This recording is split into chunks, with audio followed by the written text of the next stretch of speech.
Hi, this is Shruk and back with another video game review.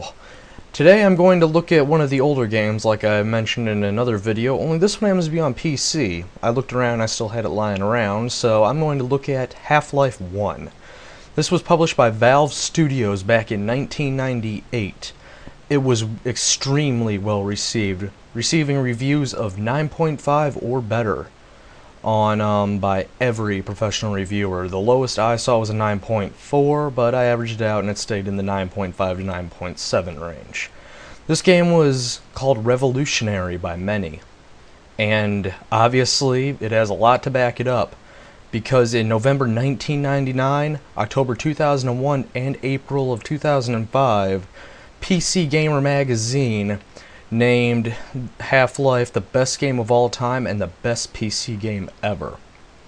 In addition to this prestigious award, Guinness World Records awarded Half-Life with the world record for the best-selling first-person shooter game of all time. This game was a PC exclusive until 2001, where it was ported onto the PlayStation 2. In this series, you play Gordon Freeman, a theoretical physicist. In this game, you are working on some experimental technology where it goes horribly wrong and a rift is open in the very dimensions of time itself, and a bunch of monsters come on in. Sounds like a problem, so what do? We decide to kill them and try to stop them. Smart. Well, during the first few levels, you get stuck with the trademark crowbar of the series, which is probably one of the best weapons in the game. If you're close range, your best bet is the crowbar almost. You go through, you start killing the head crabs. I'm not going to go into describing every single monster that I'll name here, because that would take a real long time, and I'm going to try to stay under the 10-minute limit because I'm not sure if my director status has been approved yet. But, to continue on with the review, you go through this crowbar, you avoid some standard obstacles such as lasers, long falls, you do a couple puzzles, and then you start getting guns. You get an amazing amount of weaponry towards the end of this game. By my last count, it's somewhere near 12-13 guns, ranging from the pistol to an assault rifle to a shotgun to other more unconventional weapons such as a crossbow and a Gauss gun, which is sort of a grenade launcher you have to charge up in order to make it more powerful. I haven't seen something like that in a long time in a game, so it's something you really have to try out to get the full effect for. Now, as you continue onwards, some Marines show up. You think it's a good thing, but they start killing the scientists for some reason. It's not really quite explicitly stated. I suppose they're going to try to blame the scientists and get retribution for causing the whole shit hitting the fan scenario that we're in. So, after the Marines' turn, you proceed to be the nerdy scientist that beats up scholarship Marines, which shows just how much Valve thinks that nerds are worth in the grand scheme of things.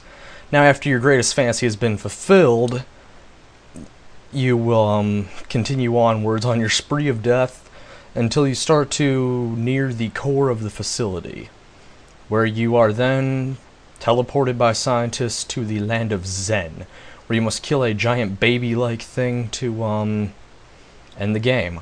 Now, along the way, there's not quite bosses in the traditional sense. More of this boss will destroy you, and you will die. You cannot fight these things head on.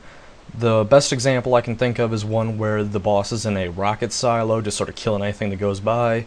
You sneak around because it's blind, distracted with grenades. You go around, turn on the electricity, the water coolant, and the fuel.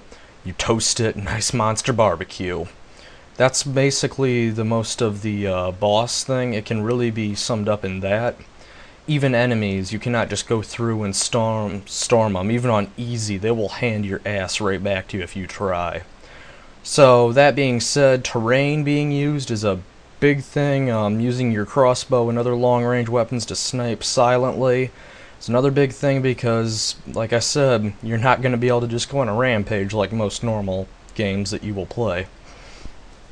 This review is going to end up being a little bit shorter than the rest of them because, well, I can't really, go about graphics. I wasn't a gamer back in '98 because I was maybe like 6 years old.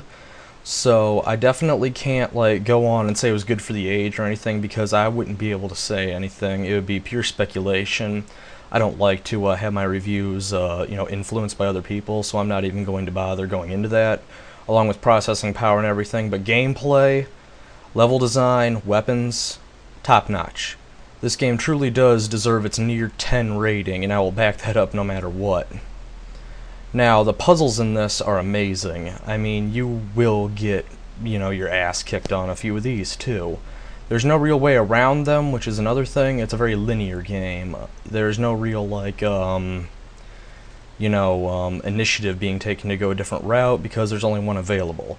Once again, the technology probably wasn't around back then to really do this well, so I'm just going to have to cut this a little bit short. My rating for this, based on the gameplay and everything else, plus taking into account the graphics and processing for the age, will have to be with the average score that I figured out, which is a 9.5, just due to a couple glitches and a few parts that just seemed almost obscenely hard.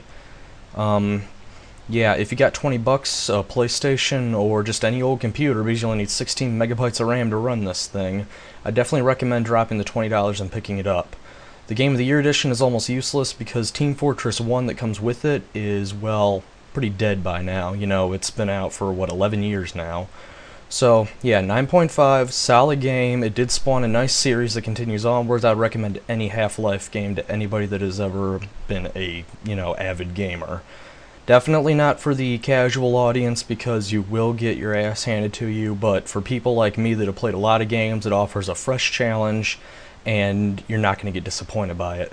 Thank you once again for watching. I'll be going on to other older games pretty soon.